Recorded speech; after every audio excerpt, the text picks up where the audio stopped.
Bonjour à toutes et à tous et bienvenue dans le podcast Parcours de solo. Je m'appelle Marion et je suis l'heureuse maman d'une petite fille que j'ai conçue en solo via PMA au Danemark en 2020. Parcours de solo, c'est des histoires de personnes qui, comme moi, ont fait le choix d'avoir un ou plusieurs enfants en solo. Depuis des décennies, des personnes, et notamment des femmes, contournent les lois et traversent des frontières pour accéder à leur désir de parentalité. Aujourd'hui, j'ai eu envie de donner la parole à ces personnes, qu'elles vous racontent leur histoire, ce qui les a amenées sur cette voie et comment elles s'épanouissent dans ce modèle. Il y a 1000 raisons différentes qui peuvent mener à la solo-parentalité, 1000 façons de vivre les choses et donc 1000 histoires à raconter. Parce que parler de nos parcours et faire connaître nos familles, c'est les rendre légitimes et les normaliser aux yeux de la société. Alors ouvrez grand votre cœur et vos oreilles. Bonne écoute!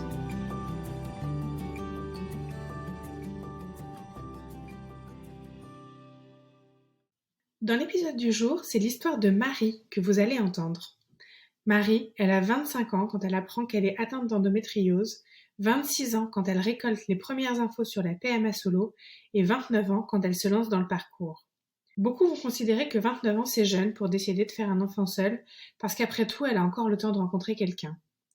Sauf que non en fait. En l'occurrence, Marie, non seulement elle souffre d'endométriose, qui dans 30% des cas cause des problèmes de fertilité, mais en plus de ça, elle découvre en faisant tous les examens préparatoires qu'elle a une réserve ovarienne très basse. Bref, Marie a 29 ans, elle souffre d'infertilité et non, du temps, elle n'en a pas. Heureusement, ce qui aurait pu ressembler à une épée de Damoclès au-dessus de sa tête s'est finalement transformé en la plus belle aventure de toute sa vie, faisant de la PMA solo son plan A pour construire sa famille. Je vous laisse écouter son histoire. Bonjour Marie, comment tu vas? Bonjour Marion, ça va bien, merci. Je suis super contente de te recevoir à mon micro aujourd'hui, notamment parce que ce que je cherche à faire avec le podcast, c'est faire découvrir un maximum d'histoires de solo-parentalité. Notamment pour sortir un peu du cliché de la fille qui a passé la quarantaine, qui, constatant que l'horloge biologique tourne, se réveille un matin et se dit, oh là là, il faut absolument, si je veux être maman, que je fasse un enfant toute seule. C'est une image qui est très répandue quand on pense aux femmes qui font des enfants en solo. Et même si c'est vrai que ça représente une partie non négligeable des femmes qui font ce choix, la réalité, elle est bien plus diverse et complexe que ça. Donc toi, tu fais partie de ces femmes qui se sont lancées dans la maternité solo relativement jeune. Et entre autres parce que, encore une fois, contrairement à beaucoup d'idées reçues, on peut avoir des problèmes de fertilité en étant jeune. Et donc, c'est pour ça que je trouve ça super intéressant d'entendre des témoignages comme le tien. Voilà. Tout à fait. Merci de nous donner la parole, Marion. Du coup, pour commencer, ce que j'aime bien demander, déjà, c'est que tu nous dises un petit peu qui tu es, que tu te présentes, et que tu nous expliques un peu dans quelle famille tu as grandi et comment toi, tu projetais ta future vie de famille. Donc moi, je m'appelle Marie, j'ai un petit garçon de 17 mois qui a été conçu au Danemark via une FIV. Ma famille, moi j'ai grandi dans une famille heureuse et aimante. Mes parents se sont séparés quand j'avais 17 ans. Lorsqu'ils se sont rencontrés, ils avaient chacun un garçon. Donc j'ai grandi dans une famille recomposée, tout le monde vivait sous le même toit. Bon, j'ai beaucoup d'écart, j'ai 12 et 19 ans d'écart avec mes frères, donc euh, on a tous vécu sous le même toit quelques temps seulement, mais en tout cas, j'ai grandi dans une famille harmonieuse, ouverte, et puis avec l'idée que les gènes ne font pas tout, puisque mes frères n'ont aucun sang en commun, mais on est une fratrie tous les trois, donc on a cette idée que la famille ne dépend pas que du sang. Bien évidemment, je me suis projetée dans ma vie d'adulte, mariée éventuellement, enfin oui, mariée, portant le nom de mon conjoint et puis avec des enfants, donc une famille plutôt traditionnelle. C'était en tout cas l'idée de base. Ok, merci pour ces infos. Tu peux nous rappeler ton âge? Actuellement, j'ai 31 ans. Ok. Donc, quand tu as conçu Simon, c'était il y a 2 ans. Donc, tu Oui, avais j'avais 29 ans. 29 ans. Ouais, c'est ça. J'avais 29 ans et j'ai accouché 10 jours avant mes 30 ans. Ok. Du coup, donc tu avais cette vision de la famille, comme beaucoup de gens, en fait, hein, nucléaire, papa, maman, les enfants. Et du coup, dans tes premières années de ta vie d'adulte, est-ce que tu pensais que tu allais pouvoir aller vers ce schéma familial que tu avais en tête ou est-ce que déjà tu commençais à potentiellement le remettre un peu en question? Non, moi j'ai souvent été en couple. Quand j'ai eu 20 ans, la vingtaine, j'étais en études supérieures. J'étais avec un copain que j'avais rencontré à l'école de commerce. C'était assez traditionnel.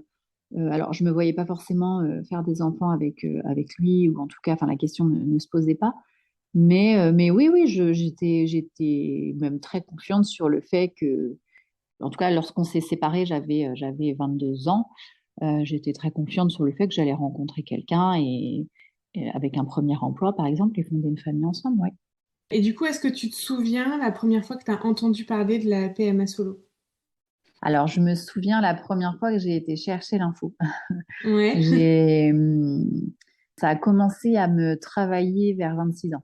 En fait, on a toujours cette expression, oh, je ferai un enfant toute seule si j'ai pas trouvé quelqu'un à 35 ans.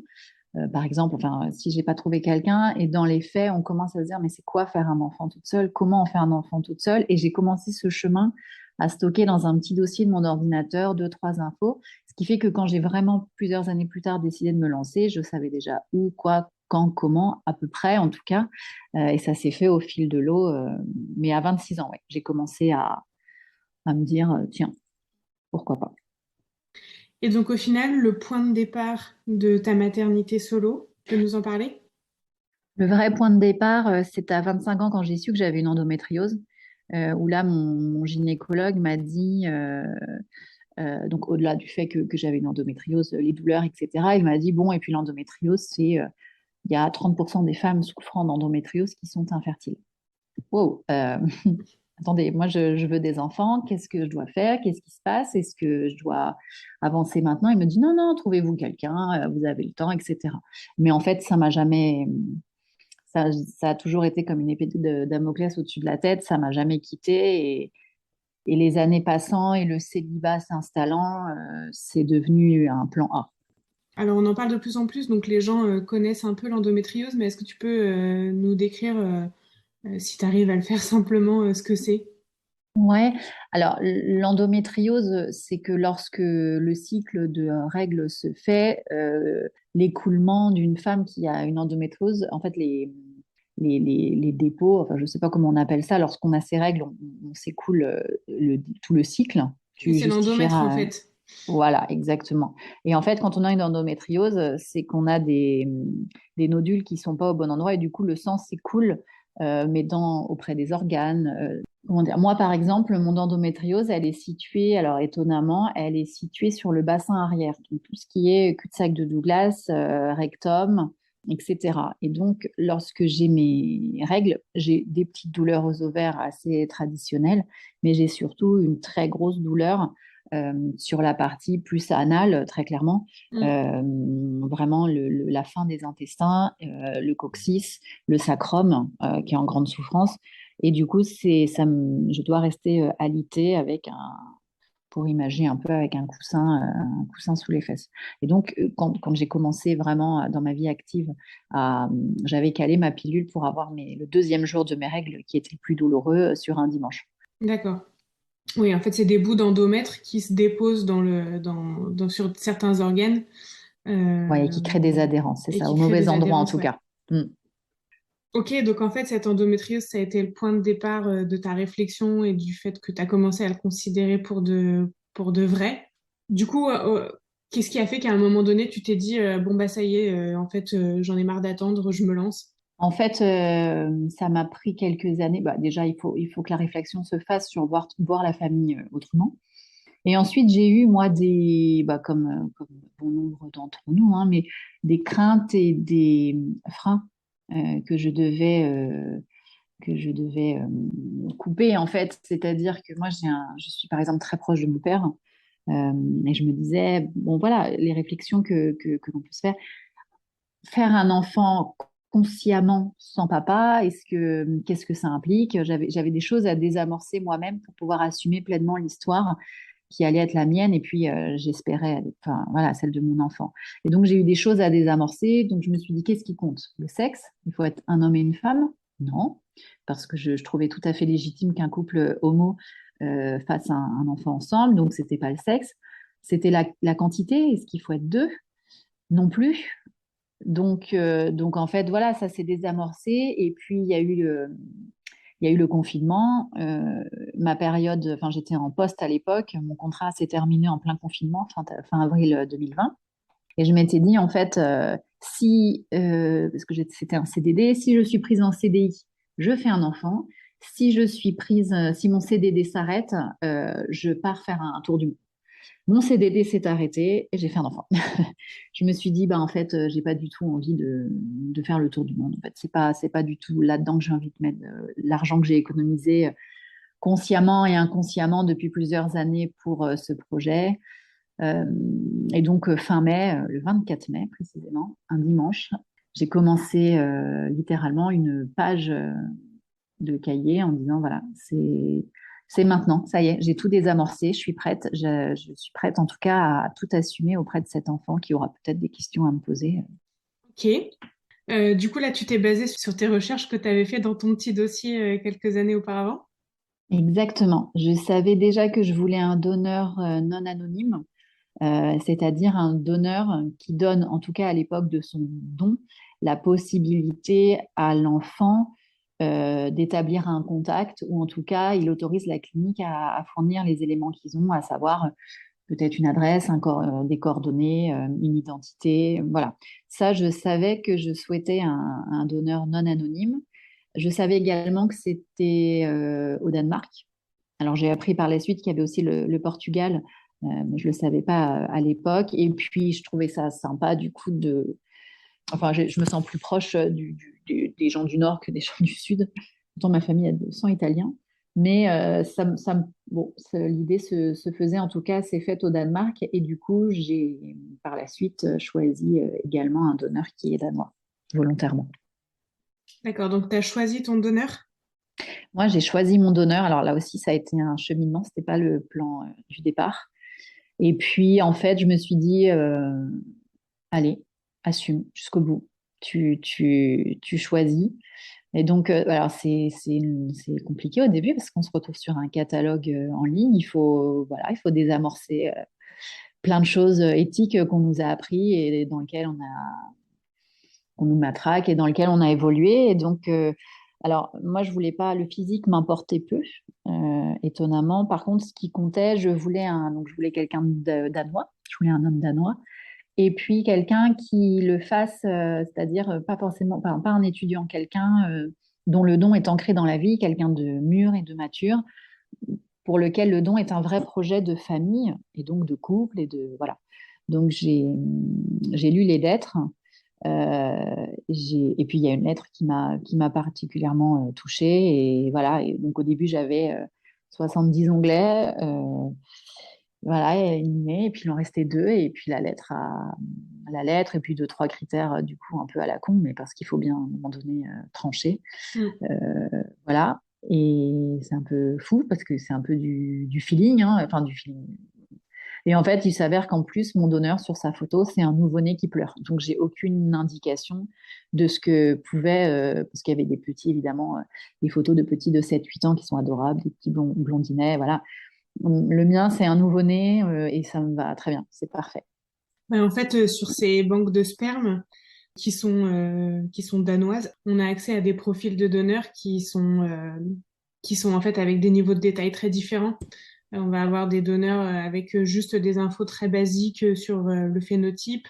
On va avoir des donneurs avec des profils détaillés de ce qu'ils font dans la vie, des lettres, éventuellement des sons audio, des tests de personnalité qui passent, etc.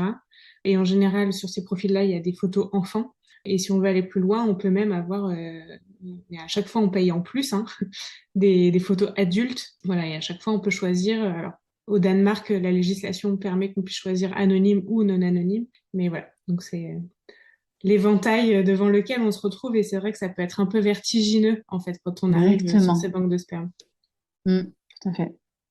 Ok. Est-ce que tu peux nous parler du coup un peu de ton parcours de PMA en tant que tel? Ouais, donc la première étape après, ça a été de contacter ma gynécologue pour faire les premiers examens. J'ai contacté du coup les deux cliniques de Copenhague. Je me suis dit tout bêtement la première qui répond. Et il s'est avéré que en fait, j'ai préféré le mail de la deuxième qui m'a répondu. C'est toujours pareil, on lance la pièce, puis finalement on est déçu du résultat. Et donc en fait, le choix se fait comme ça. Voilà, il n'y a rien de sûr dans ce parcours. Donc, ils m'ont envoyé la liste des étapes. Donc, la première était de contacter ma gynécologue pour avoir un bilan de fertilité. Ce que j'ai fait, ce bilan a montré que j'avais une très faible réserve ovarienne. Donc, ça a été un peu un coup de massue parce que je ne m'y attendais pas. Et il s'est avéré en plus que cela n'avait rien à voir avec l'endométriose. Donc, c'était alors, entre guillemets, la double peine. Oui et non, puisque avec mon parcours, je ne pourrais jamais regretter. Et puis d'avoir su, peut-être que si j'avais pas su mon endométrio, j'en serais pas là aujourd'hui. Euh, voilà, donc j'ai fait les bilans. Ensuite, ma gynécologue je l'ai sentie un peu récalcitrante à me suivre parce que du coup, elle avait, au-delà du bilan de fertilité, ensuite, elle avait les ordonnances à me fournir. Et je pense que c'était un peu compliqué et nouveau pour elle. Du coup, j'ai contacté un gynécologue de ma région également, qui avait signé un manifeste des 130 gynécologues qui étaient pour l'ouverture de la PMA pour toutes. Donc, je l'ai trouvé comme ça. Je me suis dit, s'il est pour, il y a moyen qu'il accompagne déjà des femmes. En 2020, je pense pas être la première. Et du coup, j'ai demandé clairement à la secrétaire, voilà, est-ce que ce docteur accompagne des femmes seules? Elle m'a dit oui, j'ai eu un rendez-vous. Donc le rendez-vous a été programmé 2 mois après.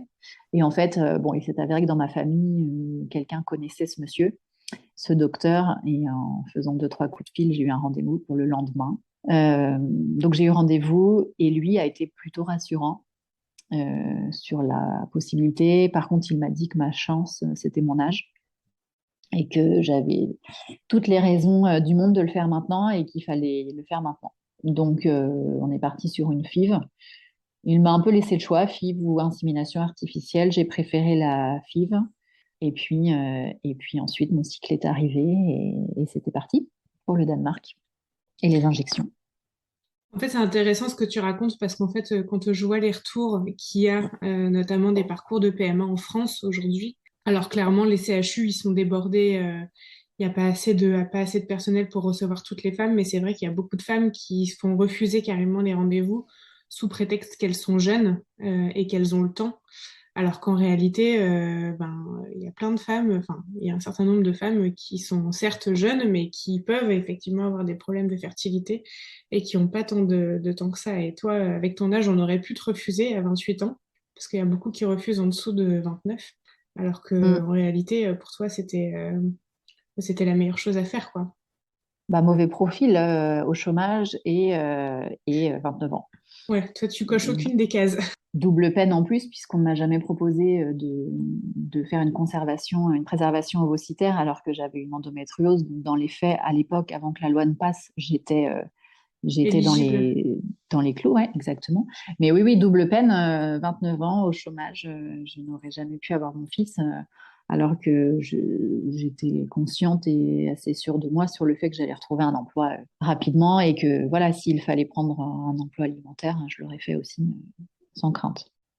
Donc, tu te lances dans une FIV au Danemark. Ça fonctionne au bout de combien de temps, du coup? Donc, je fais ma FIV au Danemark, grande aventure. Je comprends pas trop ce qu'on va me faire. Je parle pas vraiment la langue. Enfin, l'anglais, c'est pas. Voilà, on est en plein confinement. Ou en tout cas, on est entre deux confinements. Donc, il faut un motif impérieux pour se déplacer. Il faut le masque. On est trois dans l'avion. C'est tout un truc qui fait que ça rend l'aventure dingue. Déjà, prendre l'avion alors que tout le monde est à moitié confiné, ne peut même pas aller au resto. Enfin, c'est génial. Je l'ai fait exactement à la même période que toi et du coup, c'est vrai que c'était assez surréaliste. Ouais, bah septembre 2020 pour le situer. Donc oui, ça faisait partie du truc un peu une bouffée d'air frais. Et donc la FIV m'a un peu l'impression de donner son corps à la science parce que et en même temps tellement d'émotions Je me souviens, je regardais par la fenêtre pendant qu'on me faisait le prélèvement et voilà, à un moment donné j'ai été submergée d'émotions, mais mais parce que on y était, quoi. Et en fait, donc j'ai eu cinq, pour entrer dans les détails, j'ai eu cinq ovocytes de ponctionnés et j'ai eu deux embryons. Je suis restée quelques jours sur place, donc j'ai eu un transfert d'un embryon qui avait 3 jours, un transfert frais. Donc je suis repartie en France avec. Celui-ci n'a pas marché, et donc j'ai appris au bout de 5 jours, quand j'étais rentrée en France, que j'avais un embryon qui était congelé. Voilà, et donc quand j'ai eu mon cycle qui est revenu à la fin des 2 semaines d'attente, bon, j'ai un peu accusé le coup, et puis je me suis dit, bah, on enchaîne, quoi. Et donc je suis repartie chercher mon petit J5, le seul qui restait, et c'est celui qui a fonctionné. Comme quoi, il en faut qu'un seul. Et que même avec Exactement. 5 ovocytes au départ, ce qui peut paraître pas beaucoup pour une FIV, et ben en fait, ça peut tout à fait fonctionner. Et des cas comme Mm. ça, il y en a quand même un certain nombre. Donc, c'est Une important de le FIV, dire, je ouais. trouve. Une FIV, un bébé. J'ai rien en stock. Il y en avait qu'un de viable, mais c'était celui-là. Donc, Simon est arrivé le 12 juin 2021, si je me... Exactement. Ouais. Je me souviens qu'on se suivait vu qu'on avait à peu près les mêmes dates, enfin, on avait les mêmes dates de terme, en fait. Tout à fait. T'es une maman très épanouie dans ce rôle. Ouais, c'est la meilleure décision de ma vie. Je me suis jamais sentie aussi femme et aussi à ma place. Je le Ouais, tu savais avant que c'était ma destination à la maternité. Je n'imaginais pas autant, pas à quel point. J'ai vraiment eu peur de pas y arriver, de pas être maman. Et Simon m'a complètement ramenée à la réalité. Je souffrais un peu de solitude avant. Enfin voilà, je m'ennuyais, je trouvais pas trop de sens. Peut-être une petite déprime les années avant. Pourtant, j'avais acheté mon appartement, j'avais mon boulot, j'habitais en centre-ville, je voyais du monde, mais voilà, j'étais pas, j'étais pas heureuse, ça c'est sûr. Et Simon est arrivé, et bah, comme beaucoup d'enfants qui arrivent, dans une famille en tout cas aimante, voilà, il chamboule tout, et c'est évidemment celui-là que je voulais, et donc ce timing-là, et donc ce jour-là où j'ai pris ma décision, et bien sûr cet embryon-là, voilà, c'est toujours pareil. Mais oui, oui, c'est foncé. On se dit toujours qu'on n'en aurait pas voulu un autre, que celui-là, Non, il est non, parfait non, pour nous. c'est celui-là. Et on sait aussi que c'est une question de timing. Et donc, on se félicite d'avoir pris cette décision à ce moment-là. Et je ne sais pas toi, mais je trouve que ça m'a aussi réconciliée pleinement avec moi-même.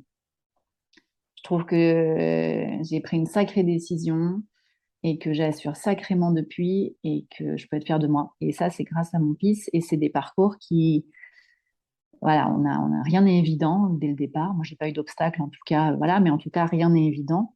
L'info, il faut aller la chercher. Moi, j'ai découvert le groupe enceinte. Le groupe Euh, Maman Solo. Exactement, le groupe et l'association Maman Solo, je les ai découverts enceintes parce que j'ai eu un petit démarrage de grossesse un peu compliqué. Mon taux, qui est censé doubler le taux de HCG, HBCG, Bêta euh, HCG. voilà, est censé doubler toutes les 48 heures, et le mien a baissé au bout de 48 heures. Donc, je pense qu'à part une erreur du labo, je ne sais pas. En tout cas, démarrage un peu compliqué. Et donc, du coup, je me suis rapprochée du groupe en disant, waouh, voilà ce qui m'arrive, c'est normal. C'est- Mais voilà, comment j'ai connu le groupe. Et donc, tout ça pour dire que l'info, elle se trouve, hein, qu'il faut aller la chercher, et que ce bonheur, ça prend, et que je ne le dois qu'à moi-même. Voilà. Et à ce monsieur, quelque part, et sa femme, et qui ont fait le choix de donner. C'est pas évident, moi, même si je sais pas si je le ferai. En tout cas, voilà. On a plein de gens, on a rencontré plein de gens, rencontrés spirituellement ou physiquement, qui nous ont aidés à accompagner. Et cet enfant, on le fait seul, enfin, on le fait en solo, mais certainement pas seul. Ouais. On est hyper. Exactement. Enfin, les sources de soutien, elles sont multiples parce que, bon, déjà, on a nos entourages perso. Et puis, enfin, moi, bon, je l'ai déjà dit plusieurs fois, mais vraiment, je trouve, le fait de s'entourer de personnes qui sont dans la même situation que soi, c'est vraiment, vraiment très, très aidant, quoi. Oui, on rencontre des. Et puis, on fait des choses, c'est-à-dire qu'on fait une maternité en solo, donc on peut pas, quelqu'un qui est en couple peut pas comprendre ce que ça implique, même financièrement. C'est réconfortant d'échanger avec des femmes qui savent ce que c'est que de repartir au Danemark, dans les piqûres, refaire les rendez-vous. C'est une logistique qui est fatigante avec un objectif derrière qui est viscéral, quoi, avec une peur que ça marche pas. Enfin, il y a tout un process. Donc, ce groupe aide énormément. Et puis, tout l'aspect financier, en fait, à un moment donné, tu Tout à vois fait. tes économies fondre comme neige au soleil quand tu enchaînes les, les tentatives, c'est hyper difficile à appréhender, ça aussi, pour beaucoup. Ouais, moi j'ai eu énormément de chance que ça marche à la première FIV, mais je lis des retours sur le groupe, puisqu'il y a notamment le groupe Facebook, de femmes qui sont des vraies combattantes, qui ont plusieurs FIV, donc à chaque fois avec des échecs, des inséminations qui ne fonctionnent pas, il y a des sacrées histoires. Euh, Moi je suis très chanceuse. Comment t'envisages l'avenir? Radieux, évidemment, et à plusieurs, puisque mon bolide ne me suffit pas. Si, si, mais il lui faut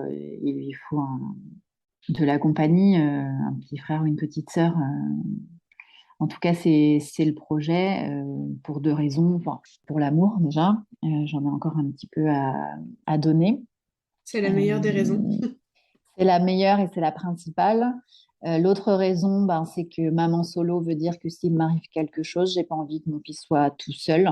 Et puis en plus, j'ai un petit qui a un caractère très collectif, qui aime chahuter et je le fais aussi pour lui. Voilà, c'est aussi je trouve que c'est aussi un cadeau que je lui fais dans la vie d'avoir une fratrie, même si bien évidemment on ne sait jamais comment ça évolue, hein. Mais voilà. Mais je sens en tout cas ce désir renaître très fortement. Et donc c'est plus ou moins en cours. T'envisages le parcours français ou t'aurais envie de retourner à l'étranger? Alors j'ai envisagé le parcours français, mais je l'ai très vite éliminé, c'est-à-dire que je souhaite le même donneur. Or, la France n'accepte pas les donneurs étrangers, ou en tout cas, on pourrait pas faire venir les paillettes de mon donneur en France. Donc, très vite, ça élimine le dossier. J'ai encore un peu d'économie, donc financièrement, je peux me relancer à l'étranger. J'ai déjà eu une FIV en prévision au mois de juin qui n'a donné qu'un seul embryon J3 qui a été congelé. Donc, c'est une petite pêche. Bon, après, l'expérience m'a montré qu'il en suffisait que d'un. Donc, j'avais pour projet d'aller le chercher cet hiver au Danemark. La saison faisant et les maladies infantiles se répétant, ça va être mis un peu en pause et en stand-by de retourner au Danemark voilà, sur cette période. Mais le désir est là et j'y retourne dès que possible. Si on prend un peu de recul par rapport à ce parcours, du coup, est-ce qu'il y a des choses que tu ferais différemment ou est-ce que tu ferais tout pareil? Je ferai évidemment tout pareil pour que le résultat soit le même, que ma vie soit la même, que cet enfant soit celui-là. Non, il n'y a rien que je ferai différemment. Non, je suis plutôt fataliste sur la vie, ou en tout cas, voilà, je me dis que chacun a les cartes en main. Et non, je ne referai rien. J'ai rencontré que des gens charmants, moi en tout cas, bienveillants. J'ai jamais eu de mauvais retours ou de doutes, ou en tout cas, je les ai très vite chantés, ces gens-là. Quand on arrive au Danemark et qu'on est un peu chamboulé parce qu'on est, voilà, encore une fois en plein confinement et qu'on vient faire un bébé et qu'on ne sait pas du tout où on habite et où on est, et que les gens de la douane lisent notre petite lettre, hein, notre petit motif impérieux, et nous disent good luck avec un petit clin d'œil. Bon, bah, on est au bon endroit. Donc non, je ne change rien. Je prends tout. Et si tu devais donner un conseil à des personnes qui se posent des questions, qui osent pas, Je trouve que c'est normal de se poser des questions. Je comprends, moi, les gens qui sont en dehors de ce parcours et qui en ont aussi, en tout cas, des interrogations. La manière de les communiquer n'est pas toujours la bonne et parfois laisse peu de place à l'explication qui est la nôtre. Mais en tout cas, pour quelqu'un qui y pense, oui, se poser des questions, c'est important. Maintenant, très sincèrement, mon fils a 17 mois, j'ai plus trop le temps de me poser des questions. Je fonce et en fait, tout s'équilibre et il y a plein de choses qui rentrent dans l'ordre et même moi, j'ai complètement ouvert mes œillères sur plein d'autres choses. Ma famille s'en est rendu compte aussi eux-mêmes par exemple, quand on lit des bouquins automatiquement ou quand on achète des livres, enfin voilà, pour enfants. On a tout de suite voilà, on essaie de sortir un peu de ce schéma papa et maman. Alors même nous, dans nos lectures, des fois on change. Quand quand il y a des livres avec des images de deux ours, et ben on dit papa et papa. Enfin voilà, il y a une vraie réflexion qui se fait. Et il y a plein de choses qui se mettent en place toutes seules. Donc oui, posez-vous des questions parce que c'est important et puis parce qu'il faut être au clair avec soi-même, c'est l'essentiel. Mais après, foncez. Il n'y a que le bonheur au bout et il faut y aller. C'est important, par contre, d'être entouré, je trouve. Peu importe par qui, mais c'est important, encore une fois, on le fait en solo, mais pas seul. Et c'est pareil on a trop envie de partager cette extase que l'on vit. On a trop envie de partager les exploits qui n'en sont pas, ou alors si, mais en tout cas, on a trop envie de partager notre quotidien. Et puis pour le côté très, très pratico-pratique, évidemment que les premiers mois sont difficiles et évidemment qu'on a besoin d'aide parfois parce qu'entre le boulot et l'enfant, c'est compliqué. Donc voilà, entourez-vous dès la grossesse, mettez en place tout un petit circuit autour de vous, mais foncez évidemment, allez-y, que de l'amour au bout. Ouais, je trouve ça hyper intéressant ce que tu dis sur le fait que ça fait revoir, enfin ça fait changer sa perspective sur beaucoup de choses, sur sa propre famille, sur la famille, sur sa façon de vivre la parentalité et sur tout ce qui est véhiculé en fait comme image de la famille dans la société. Et c'est pour ça que bah, je trouve important de donner de la visibilité à nos parcours et à nos familles. Et aussi pour revenir sur un point, moi j'ai l'impression que quand je lis les témoignages des unes et des autres, la seule chose qu'on peut potentiellement regretter, c'est de ne pas l'avoir fait suffisamment tôt. Parce qu'on se rend compte qu'effectivement, pour X ou Y raison, c'est plus difficile que ce qu'on pensait. Et je crois que c'est à peu près le seul écueil que j'ai pu vraiment lire de personnes qui disent la seule chose que je regrette, c'est de ne pas l'avoir fait plus tôt. D'où l'intérêt et d'où l'avantage de le faire tôt.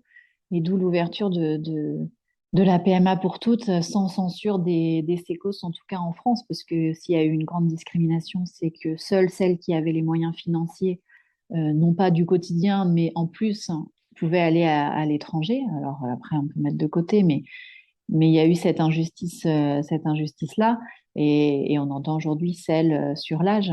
Moi, j'ai pas ce regret de ne pas l'avoir fait plus tôt, parce que je l'ai fait tôt, et merci, grand Dieu merci, mais grâce à ma maladie, Mm. grâce à ce diagnostic qui a été posé, évidemment, et les seules choses même que ma famille pouvait avoir, c'est me dire, oh, tu veux attendre encore un tout petit peu pour voir il y avait un peu cet âge de 35 ans qui était quand même un peu l'âge voilà, qui était sociétalement un peu acceptable pour se poser la question. Moi, la barre, je l'avais mis à 30. Finalement, c'est passé à 29 et j'ai accouché voilà, 2 semaines avant mes 30 ans. Et quel bel anniversaire. Mais oui, foncez parce que ça engendre plein de choses derrière et notamment une conception qui peut être plus ou moins difficile en effet. Et par rapport à une potentielle relation, comment tu te positionnes? Est-ce que c'est quelque chose que tu vas enfin, potentiellement rechercher ou est-ce que c'est pas important pour toi aujourd'hui? Comment tu vis la chose? Alors moi, je recherche pas. Maintenant, je prends la vie comme elle vient. Et s'il y a quelqu'un qui vient mettre un joyeux bazar dans tous mes projets de vie solo, achat solo, deuxième en solo, etc., bah, je prends tant qu'il est question d'amour, mais c'est pas du tout quelque chose que je recherche. J'en ressens pas le besoin. Pour être très honnête, là tout de suite, j'en ressens pas le besoin. Je viens d'acheter une maison, j'ai mon projet de deuxième. J'ai le premier à faire pousser à peu près droit. Donc je m'ennuie pas. Je me demande où je trouverai le temps, mais on trouve toujours. Donc je suis pas du tout réticente. Euh, et puis par contre, je me vois. je me vois bien refaire ma vie certainement un jour, peut-être avec quelqu'un qui aura également des enfants. Et puis peut-être que dans quelques années, on refera un podcast et je serai à la tête d'une famille nombreuse et recomposée. Qui sait? Eh bien, peut-être. Rendez-vous dans 10 ans. Rendez-vous dans 10 ans. On verra. Il y a de la place en tout cas. Il reste de la place. Eh ben, un grand merci, Marie. Ça m'a fait super plaisir de t'avoir. Je suis super contente d'avoir recueilli ton témoignage. Je suis sûre que ça parlera à beaucoup de personnes. Et je te souhaite une très bonne continuation dans la suite de tous tes projets. Merci Marion, merci beaucoup. Et puis on souhaite une grande longévité à ton podcast qui manque aujourd'hui. En tout cas, on n'en a pas trouvé sur les parcours en solo ou qui changent un peu. Et on attend de voir la suite. Mais merci de m'avoir donné la parole et d'avoir permis que j'exprime un peu ce petit parcours. Merci. Eh ben, À bientôt. merci. À bientôt. Ciao. Et voilà, je vous remercie d'avoir écouté cet épisode. J'espère qu'il vous a plu. Si c'est le cas, n'hésitez pas à aller le soutenir en allant liker, commenter, partager sur les réseaux sociaux et surtout, allez mettre un maximum d'étoiles sur les différentes plateformes d'écoute où c'est possible, notamment sur Apple Podcast et Spotify. Si vous avez des remarques, des suggestions de témoignages ou que vous-même souhaitez venir raconter votre histoire autour de la soloparentalité, vous pouvez me contacter via le compte Instagram du podcast. Merci encore et à très vite!